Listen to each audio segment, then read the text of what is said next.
ভারতবর্ষ হিন্দু রাষ্ট্রে পরিণত হলো এবং ধরে নেওয়া যাক এই ভারতবর্ষে একজনও মুসলমান আর নেই।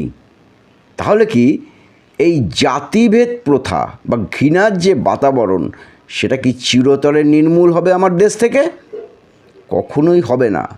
তখন মনুবাদী চরিত্র মাথা চাড়া দেবে আরও ব্যাপকভাবে, যে চরিত্রের মধ্য দিয়ে সৃষ্টি হবে বর্ণ বৈষম্য, যেখানে উঁচু জাত নিচু জাতের উপর তীব্র ঘৃণার বাতাবরণ তৈরি করে মনুষ্যত্বের অধিকার যে নিচু জাতির আছে সেটাকেই তখন আর মানতে চাইবে না এবং তাদেরকে হিন্দু বলেও মানতে চাইবে না।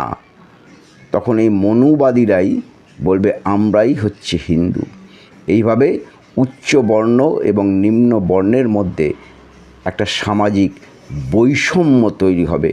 ঠিক মধ্যযুগে যে ব্যবস্থা ছিল এবং ভারতবর্ষে এখনও বিভিন্ন জায়গায় এই ব্যবস্থা আছে, যেখানে আদিবাসীদের ছায়া মারাতে চান না ব্রাহ্মণেরা, কিংবা আদিবাসীদের জন্য আলাদা কলের ব্যবস্থা, যেখান থেকে তারা জল নেবে, যারা ব্রাহ্মণ তাদের জায়গা থেকে যেন তারা জল না নেয়।